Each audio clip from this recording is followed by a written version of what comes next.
Hey How you doing? everybody, and welcome. How you doing, Jason? Hey Dan, I'm pretty good. I was just gonna see if you're gonna tweet the link to the show that we're Oh, we doing right should now. we should have let's tweet the link to the show at the beginning of the show. People will like that. I think that's a great idea. You're getting Uh, a look inside the process here. yeah. All right, so we have a link to the show. Here we go. I'm clicking the link. Oh, we have it's on the page, right? Oh man, you are going deep, deep into the bowels of the SB Nation process right now. This is the selection committee, by the way, and the friendly faces you're looking at while I'm tweeting this out are Spencer Hall, Jason Kirk, Bud Elliott, and Bill Connolly, and that's in no particular order. And we're here to discuss who the best four teams in the country are after Week 3. It is Monday afternoon Eastern Time, and if the playoffs were to start today and we were in charge, which really should be the case when you look at how good-looking this array of male faces is before you, it just makes sense that we would be put in charge at a certain point. So that's what we do here. Gentlemen, Spencer, how are you doing? Pretty great. I got to watch the stupidest weekend of football, and that's not an insult. It was really stupid and really fun, so I was very happy with it. All right, anything stand out to you, Jason Kirk, about this weekend of football and how it could potentially change things down the road? This week in particular, the main takeaway was hilarity and providing things for us to enjoy with our souls, not so much with our minds. The things that happen on the field, I don't believe they really affected the course of human history all that much at the top level, but Right. it was really fun to watch. I'll give it that much. All right, and Bill, when you looked at the games that transpired to you, what would be the biggest changing element of the playoff landscape as we saw some craziness both in the afternoon and in the nighttime games? As the resident BYU proponent, Sure. I've got to say I don't think BYU is going to make the playoff this year. That was As pretty tough. That was pretty tough to handle. Okay, as an undefeated team, or do you think they don't have the opportunity or they don't have the As an ability? undefeated team, they need to every time they're on national television, they need to be winning by 30, 40 points, Right. not making fun, dumb plays to keep the other team in the game. They're clearly the better team, but Right. yeah, no, it's not going to happen. All right, Bud, to you, what were the games? What were the moments that you think, even though it was only week 3, changed the course of the playoff? I think it has to be Georgia going down, man. That's Mhm. one fewer undefeated team from the SEC, and I think we're probably not going to have two one-loss SEC teams in the playoffs. So that probably does hurt Georgia or the SEC's chances of getting in two teams. All right, Spencer, who are your 4 teams as you see it right now that are in your playoff? Two of them wisely decided not to play this weekend. Actually, one of them, one's right on the bubble. Florida State, again, didn't play, so way to go. That was the best thing you could have done this past week, Yep. in a week just filled with nonsensical, awesome garbage. Oregon, who passes the test of, yay, I've seen them play in person, and they've actually played somebody. And it should be said, by the way, that they are destroying their cheesy non-conference snack teams. Yes. And that's something you just have to do. It's procedural, right? It's your recovery day. You do heavy day, and then you got to go do 45 minutes on the treadmill. And that's what they do, and they make it look good. So Oregon's in there. I'm also a large fan at this point of Alabama, mostly because of the offensive potential and because they're just reliable. If somebody says, well, that's lazy plugging Alabama, yes, it's week 3. You have to rely on some lazy shortcuts. Yep. And then if I'm picking, just for the hell of it, I would love to put Baylor in there because they're fun. Mhm. That's it. It's week 3. You can do that. Sure. I'm going to go ahead and I'm going to put Baylor in there. And what a joy, by the way, it was watching Georgia fall out of this scenario, both for personal reasons and because of the spiteful, entertaining, and often incompetent way in which it happened. So I'm pretty happy with that arrangement of things. I will also fully admit that 4 spot should probably go to Oklahoma, sensibly. Like if somebody said, oh, that should go to Oklahoma, I'll be like, I have no defense because Okay. I picked my 4 spot based on personal preference, not on quality. So Oklahoma is basically 4A, and Baylor would be 4B for fun. Jason Kirk, who are your 4 as it stands now post week 3? Well, if we're allowed to pick based on just who we like watching play football, I'm putting the Kansas City Chiefs at 4 because they had a 10-minute drive yesterday that amounted to 0 points. That was gorgeous. I see what you're doing here, and I don't know if the Chiefs are ready for Auburn quite yet. Yeah, well, it's probably not fair to allow them to go against, say, a Big 12 defense. Right. Because they'd hurry down the field too fast. Number 1, I'm going with Oregon. Yeah. They've done everything you could possibly ask of them against all 3 of their opponents so far. Probably still have the best win of the season, just based on A&M's win over South Carolina. While that looks better, still South Carolina got had a little trouble with ECU in week 2 and so forth. Number 2, got to go with A&M. They've had some issues of their own as well. Haven't looked all that consistent on offense or defense, but still. Blowing teams away. Oklahoma doing the same. Tennessee might be an improved team, but really did not look like one against Oklahoma. And number 4, just because, Alabama. They're right there. You can just pick them and put them in, and it's probably the right answer. So just go ahead and do it. They're basically the salad bar ranch dressing at this point. You're like, well, it's right there. Yeah, why think about what in the world Russian dressing is? You already know what ranch dressing is. Stockwise, they're basically like an insurance company. You're like, oh yeah, hey, they make money and people die, so awesome. Yeah, let's gamble on that. Bill C., who are your 4 teams as it stands after week 3? Well, Oregon's number 1, I think, just because of the win and how they're, as Spencer said, feasting. Baylor is feasting like nobody else is feasting, but they haven't had any sort of main course yet. Right. So I'm putting them in. They keep doing this. They were in last year until they got a few too many injuries, and they've looked just about the same as they did to start last season. So I have Oregon in. I have Baylor in. I don't feel like A&M has done anything for me to take them off the list, but we're just dealing with 6 or 7 teams here are the same. So I do kind of lean towards fun at the moment. I'm going to have Oregon. I'm going to have Baylor. I'm going to have A&M. I guess. Well, I guess who's your SEC team? To offset the fun, I'll put Alabama in there too. Okay, Bud, who do you have as your 4 teams? Obviously, we've had at least a couple of the selection committee omitting the Florida State Seminoles. Do they make your top 4? I think they might make it at 4. I mean, if we're looking at just stuff that's happened this season, they've only played 2 ball games, 1 FBS game against Oklahoma State, which is, in the top 25 now on some polls. So, yep. All right. Oregon, clear number 1 for me, although I guess their offensive line injury is a little bit scary this early in the year to have those guys going down. Number 2, I think Oklahoma. They're covering the spread in every single game, and these have been some pretty lofty numbers. That defense looks like one of the best defenses Bob Stoops has had. 3, probably Texas A&M because the win over South Carolina now looks more impressive because they turn around and beat Georgia, and then I guess Florida State, but there's a lot of teams you could put in there. I mean, Alabama sure has looked good in 3 games. Although, do you like Florida State's win over West Virginia or over Oklahoma State better, or Bama's over West Virginia? Because outside of those 2, they really haven't played anybody. Yeah, I'm going with Oregon, Alabama. I think Oklahoma, just because of how complete they've looked, even though now we're finding out that Keith Ford is going to be out for a few weeks with, I want to say, a broken foot. Oregon, let's see. Oregon, maybe I guess Texas A&M, Oregon, Oklahoma, Alabama, though I'm tempted with Auburn, but Alabama has that bigger win. And then, just Iowa's right there. Iowa is, and by right there, I mean their living rooms also debating who should be a top 4 team. So, Texas A&M makes sense to me just because of that pick. Who to you, and this is something I noticed, and I'll start with you, Bud, this time. A team that nobody picked in their top 4, but certainly has the ability to, as seen last year and what they've done thus far this year, just not against anybody good. The Auburn Tigers, how far away from that top 4, and we're certainly going to know more after this Thursday night, are they from your top 4?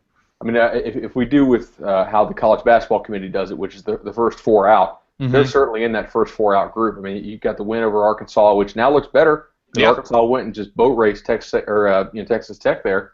We'll know a little bit more about them this week when they go face Kansas State. I think that's going to be an interesting game Thursday night in Manhattan. If they go and they blow those guys out, I think you may have them leapfrog A&M. Early in the season, it's really about just the opportunities you have to play and the opportunities you have to impress. We just haven't had enough games yet, really.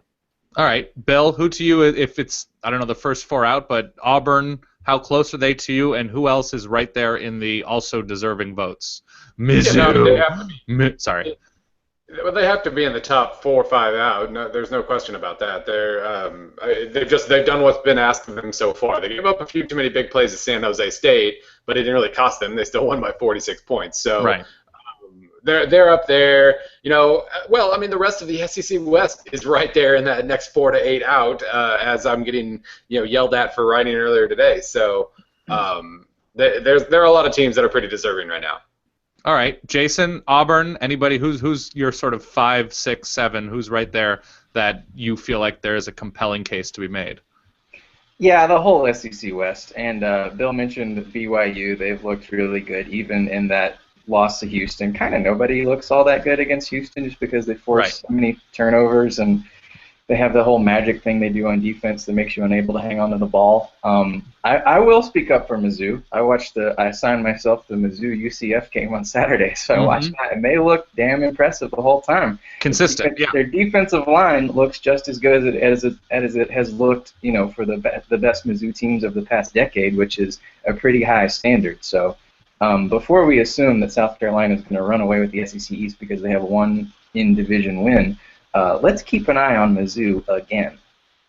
All right, and Spencer, I want to head out west just because it's something that at least interests me and I think also interests you, but not a great weekend for the Los Angeles teams, both in terms of losing an actual game and losing a star quarterback. How far away are the LA teams, two teams that came into and started the season with a lot of hype and a lot of they should be in the playoff. They are good enough. They are talented enough. They are my team. How to what degree have you downgraded UCLA and USC after this weekend? Significantly, and this is by the way, I think a quirk of scheduling for both of them. I do kind of believe Bruce Feldman's body blow theory that if you play Stanford, it's going to hurt. They had a hard turnaround playing Stanford and then going across the country to play another team which has no ability to really spread the field and will just run the ball down your throat all day long. Right. So I think scheduling was a really bad thing for USC. They had a confidence-building game against Fresno. They had a brutal game against Stanford, and then they had to go across the country the hard way, by the way, the super jet-laggy way, west-east, to go play Boston College. In year one, people forget this is USC, but this is year one.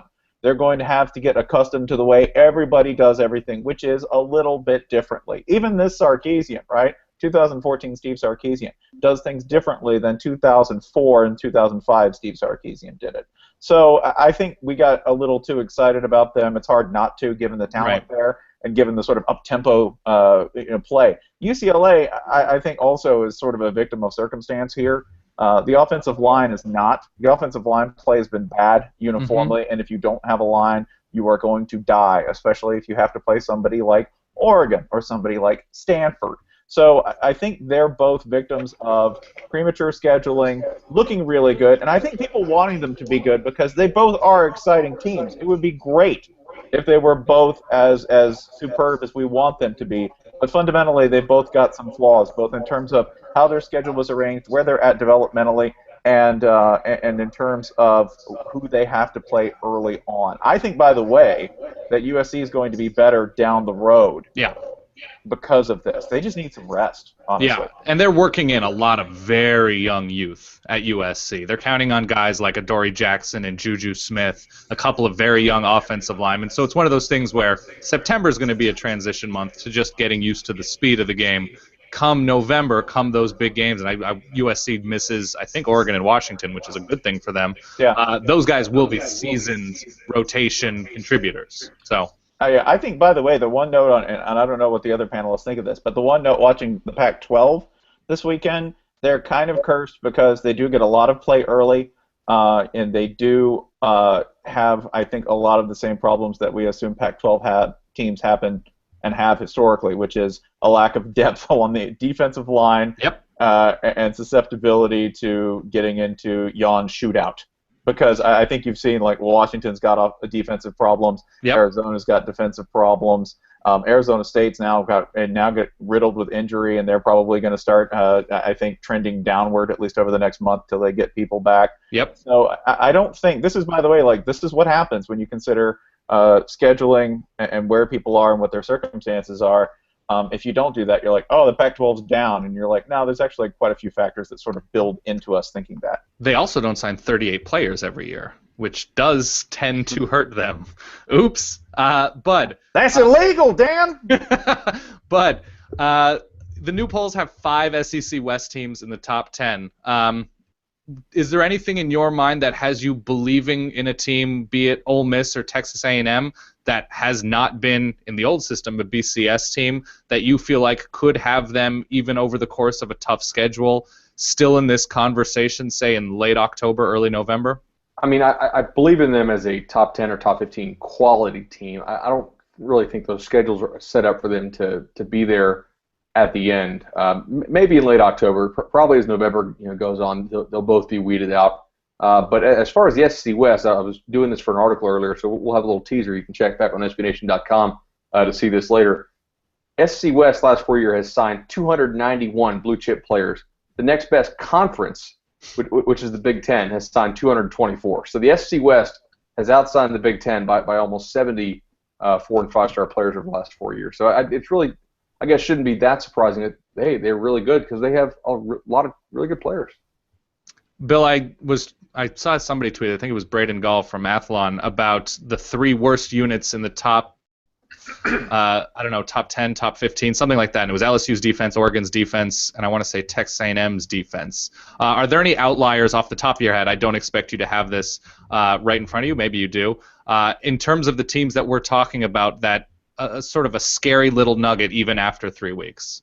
Well, I mean, the way I put it in this morning's piece was that if you combined SEC or Ole Miss's defense with A&M's offense, you'd have a top 2 or 3 team. You'd have a title contender. Right. But obviously, the A&M defense still also has the all worst sorts of Thanksgiving guest. Oh well, yeah. A hybrid Texas A&M Ole Miss person is the worst person to have at your Thanksgiving table. Continue. Sorry. No, they will tell you exactly how good they are. No, I mean, A&M still has a ton of questions to answer, and Bo Wallace has looked basically perfect since that 3rd pick against Boise, but he's going to start facing better defenses again pretty soon. And, those 2 teams, and really maybe Mississippi State with its offense too, there are 3 teams there that have 3 very, very good units, and I mean Mississippi State's defense, and then 3 units that still have a whole lot of questions out there. So, I mean, that's the difference. Of those 3, Ole Miss has a perfect schedule if they wanted to suddenly be a really good offensive team. They have a perfect schedule. Alabama at home, Auburn at home. They could really make a run, but you have to trust Dr. Bo if you're going to say they can do it. Jason, what scares you the most about the top sort of consensus 5 or 6 teams, whether it be from a unit, a schedule, an injury? What to you is the area where there is the biggest concern for these top teams?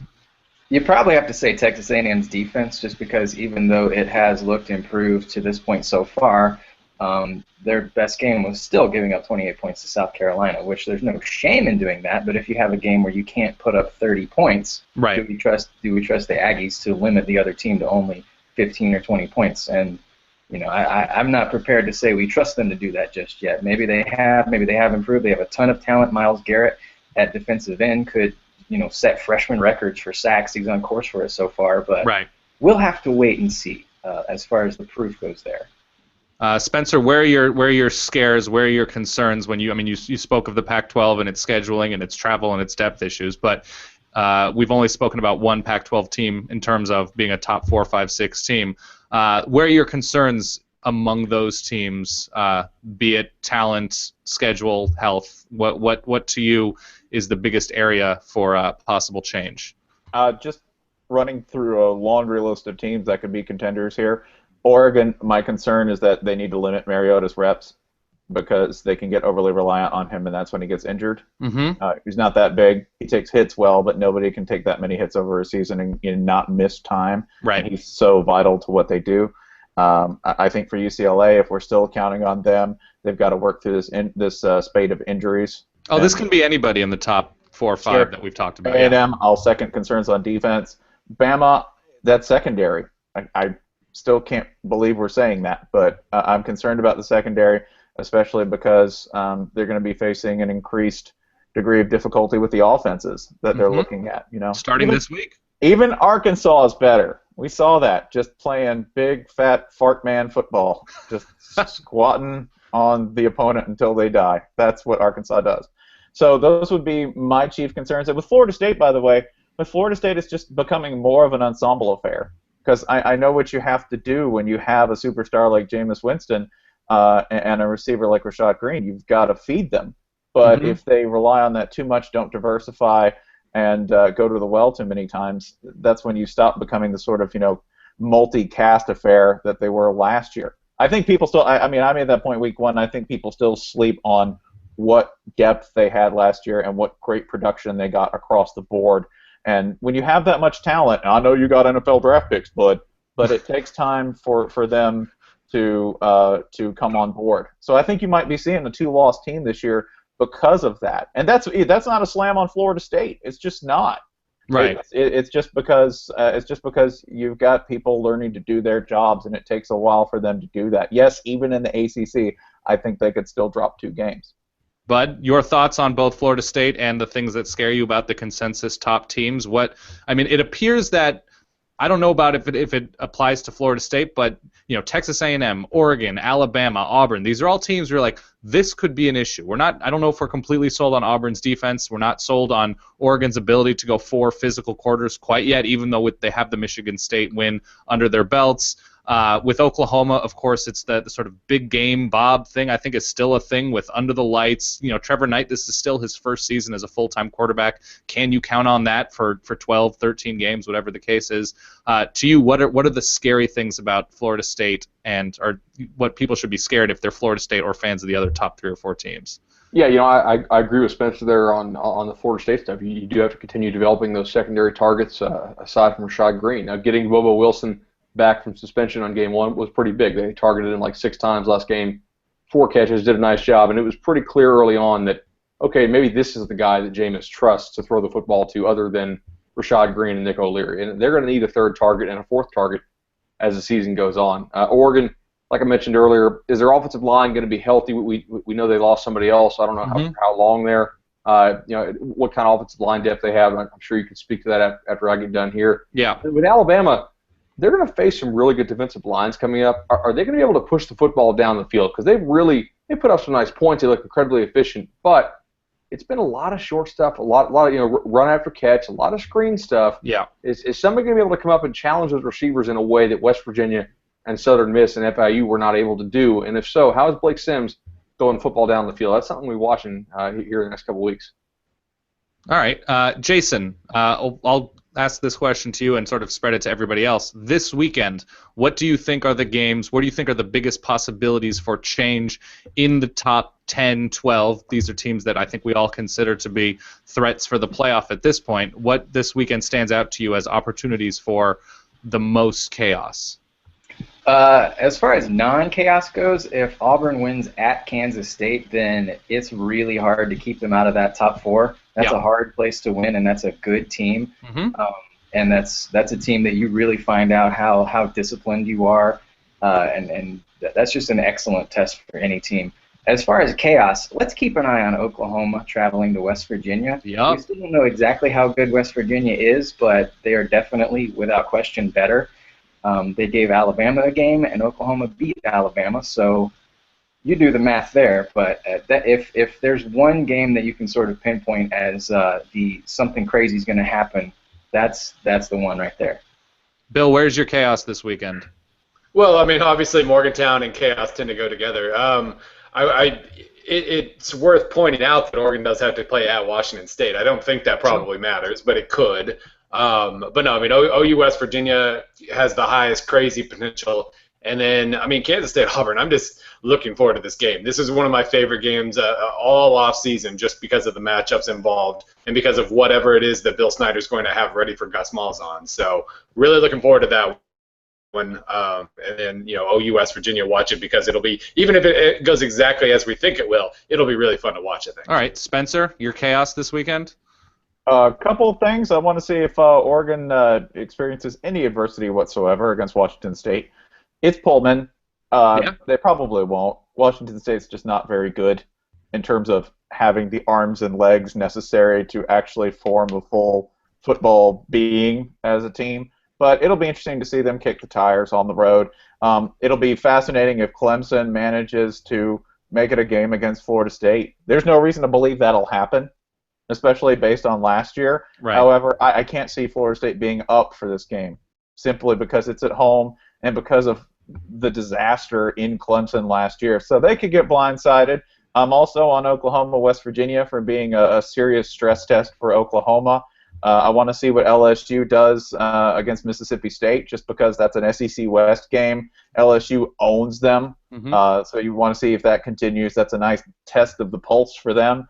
You don't want to look at Texas A&M, SMU. It's not going to be safe for family, life, work, anything. It won't be pretty. And then finally, I'm going to this game. So Florida, Alabama, to me, if I can be as impartial as I possibly can while wearing a Florida shirt, like literally wearing a Florida shirt, it'll be fascinating to me if Florida can continue to exploit the obvious weaknesses that everyone else has pushed on Alabama in their last 3 or 4 major games. With what appears to be, at the very least, Demarcus Robinson that's looking more and more like a go-to actual receiving threat. They've been terrible in the red zone, and that's consistent, but what's new is that Florida put up 500 yards on Kentucky. Yep. Now, that's an improved Kentucky team. They really are, especially along the defensive line. They can rush the passer, yeah. They can rush the passer, albeit Florida can let them rush the passer. That's kind of 6 on one hand, half dozen on the other. However, they have an offense now, which is, I think, going to make Alabama sweat a little bit, and they're going to get yardage between the 20s. So it's more of a diagnostic. I still expect to see a full flattening, especially if Alabama continues this trend on offense. Alabama's been over 500 yards of offense every single game to open the season. So Lane Kiffin's done a fantastic job, and they showed very little this week, I think, hiding a good bit of probably what they're going to roll out against Florida. And what should be like a 20-point win. This should not be close. But your weekend, any possible changes, Chaos? Of course, you can speak much more intelligently to the Florida State-Clemson game than I would say most people on Earth. Any chance for Chaos there? Any chance along the SEC, along the Pac-12, anywhere else that you could see really sort of shaping a very new discussion when we get into this next week? You know, I think Clemson's defense is a lot better than some people are giving them credit for. They allowed a lot of points to Georgia. Most of them pretty late through the first 40 minutes of that game. They only allowed 2 offensive touchdowns. It was a Todd Gurley kick return, and then it was Clemson's offense just doing absolutely nothing against the Georgia defense that we saw really isn't that good. They just kind of got bogged down, and then the field position, war just kind of kept rolling, and they kind of kept backing up a little bit. So I think Clemson has the ability to keep that game close, at least for a while. When you have a defense that good, you always have the potential to create turnovers, short fields for your offense. Weird stuff happens when you can play defense, and like they say, defense travels. I looked at Lincoln, Nebraska this weekend. One of the last remaining undefeated Big Ten teams is hosting Miami. Week 3. Yeah, a team that got waxed by Louisville, which has since lost to Virginia. Yeah. Only a 7-point spread there. We'll have to see. I mean, if Miami goes into Lincoln. And they didn't look bad last week. Granted, it was Arkansas State, but Brad Kaya looked a lot better. Yeah. And Duke Johnson. The defense actually has taken a step forward since last year. There are things to like. And I think finally, to build on Spencer's point about Florida there, Bama has been vulnerable to the pass.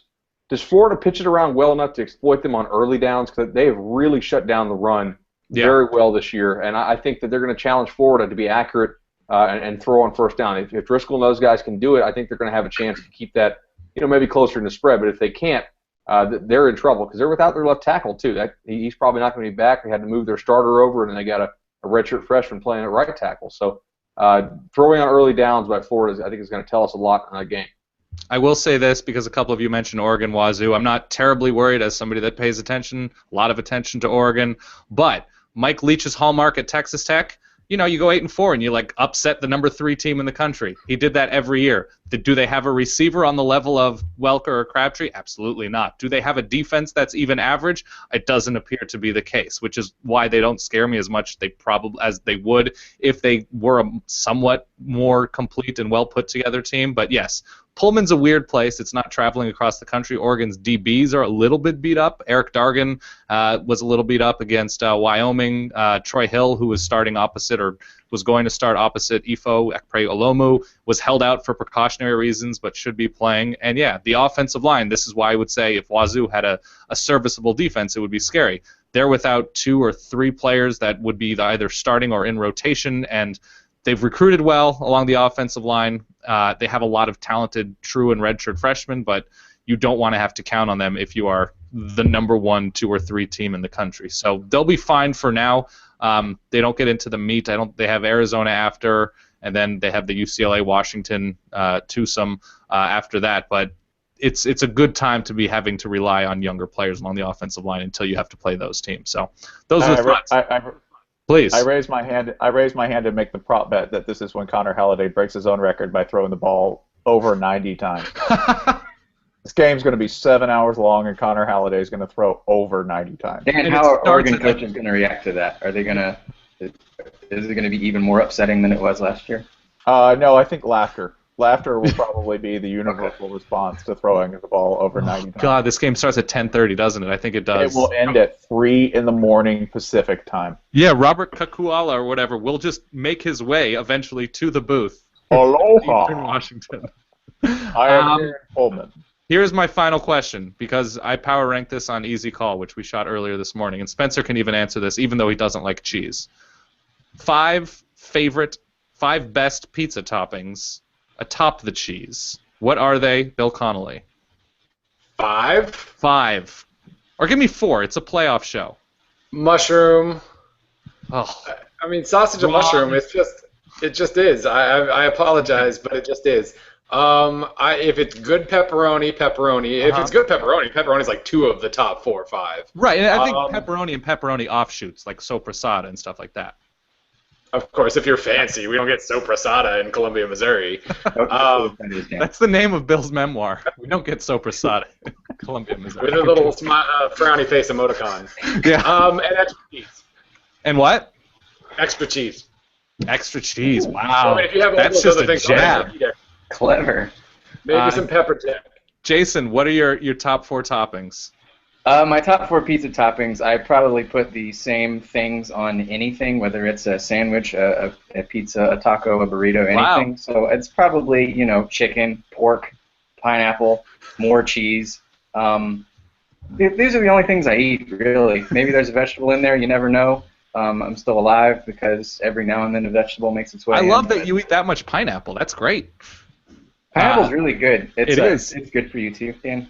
It's acidic, but it's really good. Great. Spencer, your top 4 toppings, because I know you're good with pizza, even though you're anti-cheese. Yeah, the cheese has got to be light. Yes. Like that extra cheese, that's crap. It was light on today's. It was sort of a Neapolitan, just sort of little spots of cheese. That's fine. In Missouri's everything that's wrong with our nation. I'm not saying otherwise. So. Yeah, I know. The jury's already decided this. Yeah. Let's see. We've got pepperoni. I'm gonna go bacon. Yep. Because I'm not like a bacon on everything person. But no, it works well with pizza. It's great on pizza. I'm gonna second pineapple and wild card. I'm gonna throw a vegetable on there. Be real un-American. Boom! I got green peppers. Yeah. Green peppers to offset that's kind of tart to offset the sort of fattiness that you've got with the meat in there. Yeah. Yeah, green I would say is superior to red on pizza. Oh, absolutely. There's a lot more bite to the green. The red are sweet and nice in other contexts, but not also, on pizza. It should spell the Italian flag out, right, in colors. So I got the white for the cheese, I've got the red from the meat, and then you add the green, and it's just practically a patriotic celebration of the whole country. Bud, what are your top 4 toppings? Probably green peppers, number 1, or pepperoni. Wow. One of the 2. It works. Yeah, absolutely. Sausage also works in that. And then for the 4th, I don't know, I kind of have to leave one out. So either I like black olives or bacon. I think they both work pretty well. All right. I had pepperoni and pepperoni offshoots that they don't have in Columbia, Missouri. Sausage. I have garlic high. I don't know if that's a me thing, but roasted garlic on pizza is really good. And then I also have pineapple, as long as pineapple is joined by pepperoni or some sort of spicy meat to offset the sweetness. So I think we're all very solid with our pizza toppings, with our playoff picks, with just everything else that's happening in life. So, Bill, Jason, Spencer, Bud, thank you very much for your time, and we will see you next week.